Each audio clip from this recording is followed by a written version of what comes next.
Luzita Trujillo from Talpa. And like I said, a retired teacher, and I loved it, every bit of it. I loved being a teacher. I love being with the kids and with other teachers, with parents. It was I still call it a great career, because I'm still working with kids.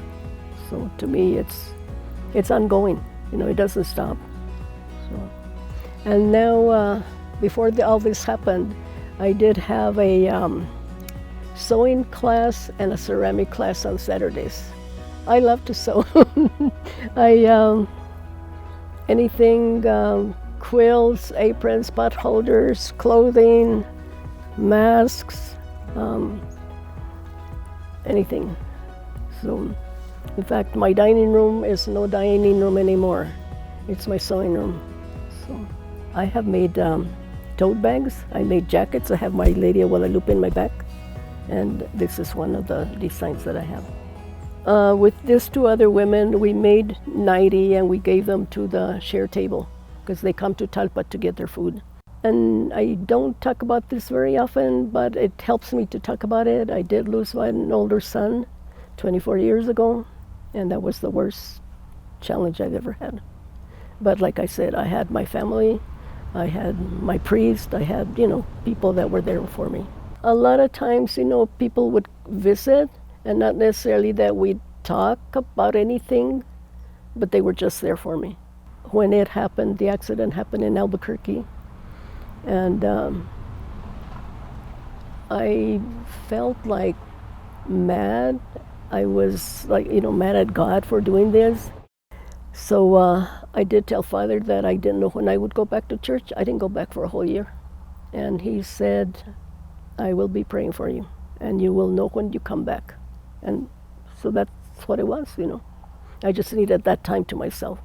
And that's when I started painting. I painted the retablos, because that would keep me going. That would keep me calm, or, And so I did. And then one day I took him out to school, and I asked the teachers, I said, I want your honest opinion. Tell me if you think I can make it as an artist when I retire. They bought them all.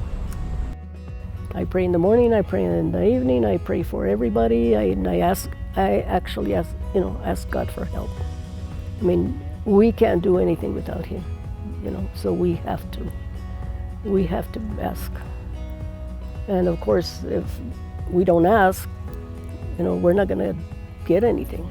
I'm always asking, And I also ask people. In fact, a long time ago, I was still teaching, and every time I saw something that I could use in my classroom, I would ask for it. People would give it to me. And one day my brother said, I'm not going to town with you anymore. And I said, why? Because you're always asking people for things. And I said, yeah, but if I don't ask, I don't get it,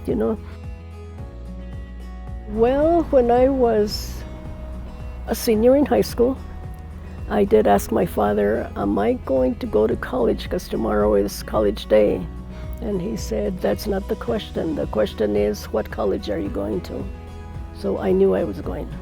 And then he was also a teacher, and I loved to watch him. He would spread all his papers on Sunday on the table.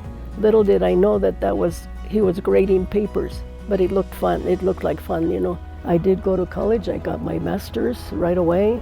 And I'm still reading. You don't finish learning. Like a lot of kids say, I can hardly wait till I get out of high school, And I said, You go to college and you still read and you learn, And life is a learning process. You just keep on learning, A couple of years ago, I had been in the Historical Society, and they were working on a book, a Taos history. And they asked me to research song and dance, which I did. And in there, I found a lot of the dances that we're doing. I found pictures of them doing it in the plaza, and the songs that we did. It's something that was brought by the colonizers, the settlers, and we're still doing it. And there's not many dance groups doing that. There's more folklorico, which is Mexico.